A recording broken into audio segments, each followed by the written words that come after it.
मैं हूं सुबोध सिंह। आप देख रहे हैं एपीपी न्यूज और आज एपीपी न्यूज में हमारे साथ हैं अमरपुर विधानसभा क्षेत्र के राजद नेता संजय चौहान जी। आपका सर एपीपी न्यूज में स्वागत है। तो हमारे सर भी रह चुके हैं, तो हम सर से आज राजनीति को लेकर सवाल करेंगे, शिक्षा को लेकर के सवाल करेंगे और विधानसभा चुनाव की तैयारी संजय चौहान जी पूरी ताकत के साथ कर रहे हैं और अमरपुर विधानसभा क्षेत्र में इस बार राजद की खोई हुई राजनीतिक जमीन को वापस लाने की काफी तैयारी है। इसको लेकर के पिछले कई महीनों से सक्रिय होकर के संजय चौहान जी तैयारी कर रहे हैं। तो इनसे मेरा सवाल रहेगा कि सर एनडीए था, राजद था, जनसुराज था, कई दलों के पार्टी थे, लेकिन आपने राजद को ही क्यों चुना? आरजेडी को हम इसलिए चुने कि वर्तमान स्थिति में सत्ता के अहंकार को अगर कोई दल चुनौती दे सकता है तो राष्ट्रीय जनता दल ही है। अभी वर्तमान सरकार के कुशासन से और महाजंगल राज से अगर कोई मुक्ति दिला सकता है तो राष्ट्रीय जनता दल दिला सकता है और तेजस्वी यादव के नेतृत्व में इस बिहार को नया दिशा मिलेगा और हमारी जो समस्या है रोजी रोजगार का, कानून व्यवस्था का और पदाधिकारियों के आतंक का, इससे तेजस्वी यादव के नेतृत्व में हम बिहार वासियों को 2025 में मुक्ति मिलने वाला है। आप सर शिक्षा की मंदिर में भागलपुर, बांका, शायद ही कोई गांव बचा होगा जिस गांव के लोग आपके शिक्षा की मंदिर में ज्ञान को नहीं लिए हैं। आपने शिक्षा बांटा नहीं बल्कि शिक्षा दान किए हैं और अब राजनीतिक गलियारों में यह चर्चा है कि संजय चौहान जी शिक्षा माफिया है। इसको आप किस नजरिए से देखते हैं और राजनीतिक में आने के बाद आप जनता के लिए क्या कहेंगे? जो हमको राजनीतिक में शिक्षा माफिया कह रहे हैं वो उनकी मजबूरी है और हमको कुछ नहीं कह सकते हैं, लेकिन वो भी अपने जब हृदय पर हाथ धर के सोचेंगे तो उनकी अंतरात्मा कहेगी कि हम गलत आवाज मेरे हृदय से निकल रहा है। जो व्यक्ति भी हमको शिक्षा माफिया कह रहे हैं वो अपने गांव में भी अगर देखेंगे उनके गांव में भी हम 100-200 बच्चों को पढ़ाए होंगे और दर्जनों बच्चे नौकरी कर रहे हैं। हम आपको बताना चाहते हैं कि हम बिहार के पूर्व डीजीपी अभयानंद सर के साथ मिलकर गरीब बच्चों को आईआईटी तक पहुंचाने में पुरजोर कोशिश करी और अगर ये शिक्षा माफिया का काम है तो हम शिक्षा माफिया हैं। 2012-13 में जब उर्दू शिक्षकों की बहाली निकली तो हम करीब 15,000 बच्चों को उर्दू शिक्षक का निःशुल्क तैयारी कराए। अगर ये शिक्षा माफिया का काम है तो हम हैं शिक्षा माफिया। अभी आप हिंदुस्तान के किसी भी रेलवे स्टेशन पर चले जाइए, जैसे हम उदाहरण के तौर पे भागलपुर रेलवे स्टेशन का जिक्र करते हैं। भागलपुर रेलवे स्टेशन पर 19 स्टेशन मास्टर की नियुक्ति है, उसमें 7 विद्यार्थी मेरा पढ़ा हुआ है और अगर ये काम शिक्षा माफिया का है तो हम शिक्षा माफिया हैं। हमने एस्टेट शिक्षकों के नियुक्ति के लिए जितना भी एग्जाम्स हुआ बिहार सरकार का, तो उसमें हम 25,000-30,000 बच्चों को अलग अलग वर्षों में निःशुल्क पढ़ाए होंगे। अभी तक हम 30,000-40,000 बच्चों को निःशुल्क पढ़ा दिए हैं जिसमें हम 1 रुपए शुल्क नहीं लिए। और वो कैसा बच्चा? गरीब, मजदूर, बेबस, लाचार लोगों का बच्चा। अगर ये शिक्षा माफिया का काम है तो हम शिक्षा माफिया हैं। अभी हम आपको बताना चाहते हैं कि 2008 से 10 जी उस दौरान हम बांका जिले के, क्योंकि मेरा घर बांका जिला का है, हम यहाँ के मिट्टी में पले बढ़े हैं, तो जब भागलपुर में हम कोचिंग सेंटर खोले तो हम 600 बच्चों को सेलेक्ट किए, उसका नाम दिए बांका के 600 लाल और उसको 2 साल तक हम निःशुल्क पढ़ाए, 1 रुपए शुल्क नहीं लिए और उस 600 में से करीब करीब बच्चों ने नौकरी लिया।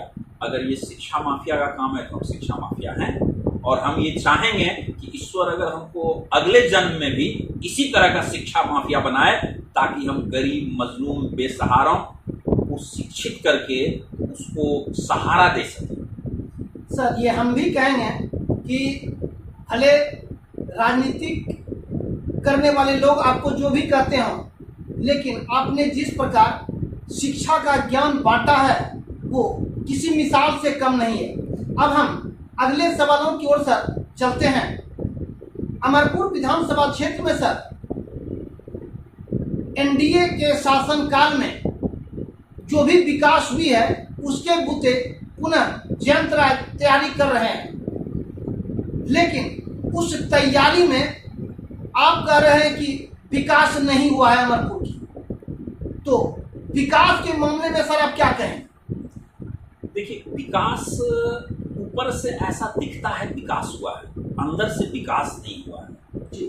करप्शन अपने अंतिम चोटी पर है, उससे ज्यादा करप्शन हो नहीं सकता है। अमरपुर विधानसभा में सरकार के फंड का इतना दुरुपयोग हुआ है जिसकी आप कल्पना नहीं कर सकते हैं।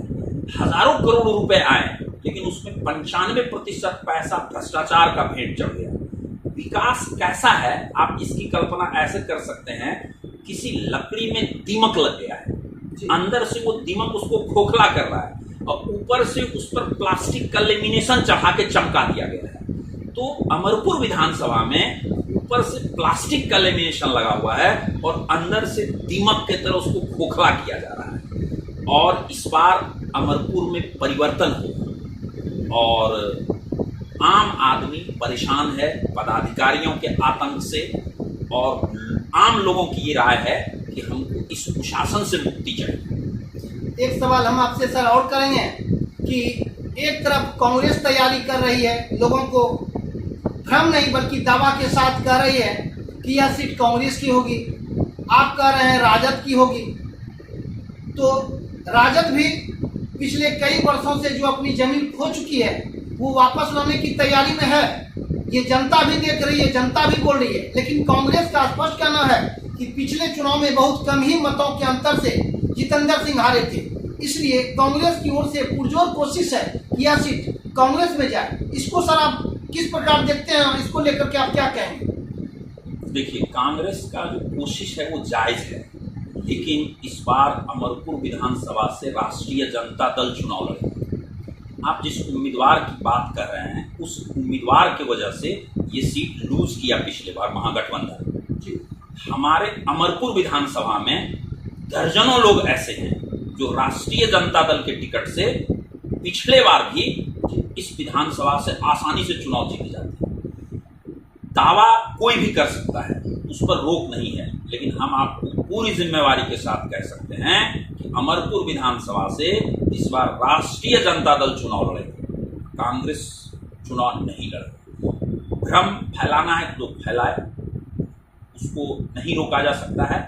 आम आदमी को भी अंदर से ये एहसास हो रहा है कि पिछले बार हम किस वजह से इस सीट को लूज किया गया। कई लोग जो राजद में हैं वो कह रहे हैं कि हमको टिकट मिलेगा, टिकट को लेकर भी अभी तक स्थिति स्पष्ट नहीं है। लेकिन स्थानीय लोग जब भी हम बात करते हैं, हम एक जर्नलिस्ट हैं, तो बात होती है संजय चौहान की, तो टिकट लेकर के आप सब क्या कहें? देखिए, हमारे दल में जितने भी कार्यकर्ता हैं तो उनकी इच्छा स्वाभाविक है कि टिकट किनको मिले, और टिकट किनको मिलेगा ये तो हमारे शीर्ष नेतृत्व तय करेंगे। लेकिन हम इतना जानते हैं कि अमरपुर विधानसभा से आरजेडी राष्ट्रीय जनता दल इस बार चुनाव लड़ेगा, और वर्तमान सत्ता के अहंकार को हम लोग इस बार अमरपुर विधानसभा से बड़ी चुनौती देंगे। सर, चुनाव जीतने के बाद आपका क्या क्या विकास का एजेंडा रहेगा, क्या क्या विकास करेंगे?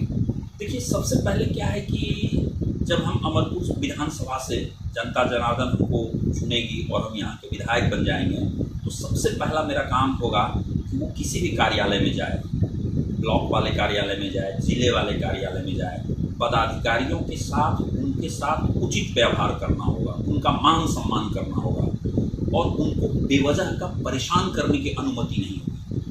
दूसरी बात क्या है कि रोजी रोजगार का साधन हम यहाँ उपलब्ध कराएंगे, शिक्षा व्यवस्था को मजबूत करेंगे। अभी शिक्षा व्यवस्था ध्वस्त है, ऊपर से स्कूल बन गया, बिल्डिंग बन गया, जो उसमें बड़े पैमाने पर कमीशन हुआ। शिक्षकों को बेवजह परेशान किया जा रहा है, शिक्षक परेशान है सरकार के गलत नीतियों से। जो लोग वहाँ पढ़ाना भी चाहते हैं तो सरकार के नीति की वजह से वो पढ़ा नहीं पाते हैं। बच्चे स्कूल में जब जाते हैं तो उसको सड़ा अनाज का खिचड़ी मिलता है। शिक्षा बिल्कुल ध्वस्त है। तो हम यहाँ के शिक्षा व्यवस्था को मजबूत बनाएंगे, अच्छे कॉलेज का निर्माण करेंगे ताकि यहाँ के बच्चे यहाँ अच्छा शिक्षा ग्रहण कर सकें। और सड़क और आम जो कार्य है सरकार का, विकास योजना जितना भी है, उसमें जो भ्रष्टाचार है उसको जड़ से नष्ट करेंगे। अमरपुर की जनता को सर क्या संदेश देना चाहते हैं? आज रक्षाबंधन है, अमरपुर की जनता को क्या संदेश देंगे आप? इस रक्षाबंधन के शुभ अवसर पर हम अपने सभी बहन को आपके माध्यम से शुभकामना देते हैं और हम उनको आश्वस्त करते हैं कि आने वाले 2025 में जो हम लोग नया सरकार बनाएंगे राष्ट्रीय जनता दल को, उसमें माँ बहन को सर्वोच्च सम्मान मिलेगा। उनका जो अभी हम लोगों के नेता जो है माई बहन योजना, हर महिलाओं के खाते में 2500 रुपया देने की बात है, तो 2500 रुपया देंगे, उनको सम्मान मिलेगा, उनको उनके बच्चों को पढ़ने की अच्छी व्यवस्था होगी और एक अच्छा हम लोग राज्य अच्छी सरकार बनाएंगे जिसमें सामाजिक न्याय की बात होगी, उसमें अगड़े पिछड़े सब मिलजुल के एक साथ रहेंगे और एक सामाजिक न्याय की सुंदर सरकार बनाएंगे 25 में। तो ये थे अमरपुर विधानसभा क्षेत्र से राजद के भावी प्रत्याशी के तौर पर उभर रहे संजय चौहान जी। तो फिर हम अगले एपिसोड में फिर इनसे किसी नया एजेंडा विशेष राजनीति के साथ फिर हाजिर होंगे। तब तक अनुमति दीजिए। नमस्कार।